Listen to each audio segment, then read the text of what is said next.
नमस्कार दोस्तों, स्वागत है आपका हमारे चैनल पर। आज हम शुरू करने जा रहे हैं आरबीएसई कक्षा 6 कंप्यूटर के अध्याय 6 पाइथन का परिचय के सभी अभ्यास प्रश्नों का हल। इस वीडियो में आप समझेंगे कि पाइथन क्या है, इसकी विशेषताएं क्या हैं, इसका उपयोग कहाँ-कहाँ होता है और कैसे हम इसे अपने कंप्यूटर में इंस्टॉल करके पहला प्रोग्राम बना सकते हैं। ये वीडियो आपकी कंप्यूटर विषय की समझ को मजबूत करेगा और साथ ही आगामी प्रतियोगी परीक्षाओं की तैयारी में भी आपकी काफ़ी मदद करेगा। तो चलिए शुरू करते हैं। सही विकल्प का चयन करने संबंधी पहला प्रश्न है। पाइथन भाषा में सोर्स कोड फाइल को किस एक्सटेंशन के साथ सेव किया जाता है? सही उत्तर है विकल्प बी डॉट पी वाई। जैसे फोटो के लिए डॉट जेपीजी और गानों के लिए डॉट MP3 होता है, वैसे ही पाइथन प्रोग्राम को पहचानने के लिए कंप्यूटर उसे डॉट पी वाई एक्सटेंशन के साथ सेव करता है। अगला प्रश्न है, पाइथन को कब लॉन्च किया गया? सही उत्तर है विकल्प सी 1991। पाइथन बनाने की शुरुआत 1980 में हुई थी, लेकिन इसे पूरी दुनिया के लिए साल 1991 में लॉन्च किया गया था। पाइथन का पहला संस्करण 1991 में गुइडो वैन रोसम द्वारा जारी किया गया था। अगला प्रश्न है, उद्यम और व्यावसायिक अनुप्रयोगों के लिए किसका उपयोग नहीं किया जाता है? सही उत्तर है विकल्प डी PYGTK। उद्यम और व्यावसायिक अनुप्रयोग अर्थात एंटरप्राइज एंड बिजनेस एप्लीकेशंस ऐसे सॉफ्टवेयर होते हैं जो बड़ी कंपनियों के हिसाब किताब, स्टॉक और कर्मचारियों के रिकॉर्ड को मैनेज करने के काम आते हैं। ERP अर्थात enterprise resource planning software business management के लिए होते हैं। ERP 5, ERP नेक्स्ट और ओपन ERP का उपयोग बिजनेस के लिए होता है, जबकि PIGTK का उपयोग ग्राफिकल डिजाइनिंग के लिए किया जाता है। कंप्यूटर प्रोग्रामिंग में ग्राफिक्स डिजाइन का अर्थ है कंप्यूटर स्क्रीन पर चित्र, सुंदर बटन, विंडोज और अन्य दृश्य चीजें बनाना। उदाहरण के लिए जब आप कोई ऐप खोलते हैं और उसमें रंगीन बटन देखते हैं, तो वह ग्राफिक्स का हिस्सा होता है। पाइथन केवल गणना करने के लिए नहीं है, बल्कि इसके विशेष टूल्स का उपयोग करके हम बहुत सुंदर ग्राफिकल एप्लीकेशन भी बना सकते हैं। पाइथन GT के असल में एक ग्राफिकल यूजर इंटरफेस लाइब्रेरी है, जिसका उपयोग डेस्कटॉप एप्लीकेशन के डिजाइन के लिए होता है, न कि सीधे तौर पर बिजनेस मैनेजमेंट के लिए। अगला प्रश्न है, ग्राफिक डिजाइन के लिए पाइथन में किस फ्रेमवर्क का उपयोग किया जाता है? सही उत्तर है विकल्प डी PIQT। ग्राफिक्स और सुंदर डिजाइन बनाने के लिए पाइथन में PIQT, PyGTK और पाइथन और जी जैसे टूल्स का इस्तेमाल होता है। पाइथन में फ्रेमवर्क को आप एक रेडीमेड टूल बॉक्स की तरह समझ सकते हैं। इसमें पहले से ही बहुत सारे कोड और टूल्स बने होते हैं। तो अगर हमें कोई डिजाइन बनाना है तो हमें सब कुछ शुरू से लिखने की जरूरत नहीं पड़ती। हम इस टूल बॉक्स अर्थात फ्रेमवर्क के टूल्स का उपयोग करके काम को जल्दी और आसानी से पूरा कर सकते हैं।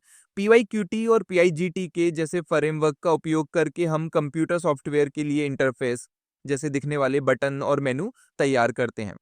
पाइथन में बहुत सारी लाइब्रेरी और मॉड्यूल्स होते हैं जो इन कठिन कार्यों को चुटकियों में करने की सुविधा देते हैं। PIQT एक बहुत ही प्रसिद्ध लाइब्रेरी है जिसका उपयोग विंडोज, बटन और टेक्स्ट बॉक्स जैसे ग्राफिक्स बनाने के लिए किया जाता है। आइए अब रिक्त स्थानों की पूर्ति करते हैं। पहला प्रश्न है, पाइथन एक उच्च स्तरीय प्रोग्रामिंग भाषा है। पाइथन को एक उच्च स्तरीय प्रोग्रामिंग भाषा कहा जाता है क्योंकि यह इंसानों के समझने में बहुत आसान होती है। पाइथन में कोडिंग करने का तरीका काफी हद तक अंग्रेजी भाषा जैसा ही होता है। इसके नियम अंग्रेजी जैसे होने के कारण आप इसे बहुत अच्छी तरह समझ सकते हैं। अन्य भाषाओं जैसे सी या जावा की तुलना में पाइथन में बहुत कम कीवर्ड्स होते हैं, जिससे इसे सीखना और याद रखना आसान होता है। अगला प्रश्न है, पाइथन का आविष्कार गुइडो वान रसम प्रोग्रामर ने किया था। ये एक डच प्रोग्रामर थे। कई लोग सोचते हैं कि इसका नाम पाइथन किसी सांप के नाम पर पडेडिडिया है, लेकिन ऐसा नहीं है। दरअसल ग्वाइडो वैन रोसुम को मॉन्टी पाइथॉन्स फ्लाइंग सर्कस नाम की एक कॉमेडी टीवी सीरीज बहुत पसंद थी। इसी सीरीज के नाम से प्रेरित होकर उन्होंने अपनी प्रोग्रामिंग भाषा का नाम पाइथन रख दिया। गुइडो वैन रोसुम ने इस भाषा को इस तरह बनाया कि यह सीखने और समझने में बहुत आसान हो। उन्होंने इसे एक उच्च स्तरीय भाषा बनाया जिसमें अंग्रेजी जैसे शब्दों का उपयोग होता है, ताकि बच्चे और नए सीखने वाले लोग आसानी से कोडिंग कर सकें। अगला प्रश्न है, पाइथन भाषा का सॉफ्टवेयर ओपन सोर्स सॉफ्टवेयर है। ओपन सोर्स होने का सबसे बड़ा फायदा यह है कि पाइथन सॉफ्टवेयर इंटरनेट पर मुफ्त में उपलब्ध है। इसे डाउनलोड करने या इस्तेमाल करने के लिए आपको कोई पैसा या लाइसेंस फीस नहीं देनी पड़ती है। ओपन सोर्स सॉफ्टवेयर का सोर्स कोड अर्थात वह कोड जिससे सॉफ्टवेयर बना है, सभी के लिए खुला होता है। इसका मतलब है कि कोई भी अपनी आवश्यकता के अनुसार पाइथन के कोड को देख सकता है और उसमें परिवर्तन भी कर सकता है। अगला प्रश्न है, पाइथन में इंग्लिश भाषा जैसे सिंटैक्स होते हैं। जैसे हिंदी या अंग्रेजी लिखने के कुछ नियम और व्याकरण होते हैं, वैसे ही कंप्यूटर को निर्देश देने के नियमों को सिंटैक्स कहा जाता है। पाइथन के ये नियम बहुत ही सरल हैं। पाइथन में कोडिंग करने के लिए ऐसे शब्दों का उपयोग किया जाता है जिन्हें हम अपनी रोजमर्रा की अंग्रेजी में इस्तेमाल करते हैं। अगर हमें स्क्रीन पर कुछ दिखाना है तो हम सीधे प्रिंट कमांड का उपयोग करते हैं। यहाँ प्रिंट शब्द का अर्थ वही है जो हम साधारण अंग्रेजी में समझते हैं, इसलिए इसे समझना बहुत आसान हो जाता है। आइए अब लघुत्तरात्मक प्रश्नों को हल करते हैं। पहला प्रश्न है, पाइथन प्रोग्राम में अपना और अपने विद्यालय के नाम का कोट लिखो। पाइथन प्रोग्राम में प्रिंट फंक्शन का उपयोग करके किसी व्यक्ति का नाम और उसके विद्यालय का नाम हम इस प्रकार लिख सकते हैं। प्रिंट मेरा नाम सरजीत खटकड़। प्रिंट विद्यालय का नाम राजकीय उच्च माध्यमिक विद्यालय झुंझुनू। प्रिंट फंक्शन पाइथन का एक लाइब्रेरी फंक्शन है। इसका मुख्य काम कंप्यूटर प्रोग्राम द्वारा दिए गए निर्देशों या जानकारी को यूजर की स्क्रीन पर आउटपुट के रूप में दिखाना होता है।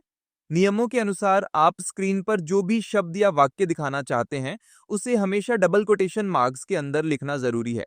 ऐसे लिखने पर ही कंप्यूटर इसे नाम की तरह पहचान पाएगा। पाइथन के नियम और कमांड्स जैसे प्रिंट हमेशा अंग्रेजी भाषा में ही लिखे जाते हैं। आप प्रिंट की जगह लिखो या छापो नहीं लिख सकते क्योंकि पाइथन के सिंटेक्स अंग्रेजी जैसे होते हैं।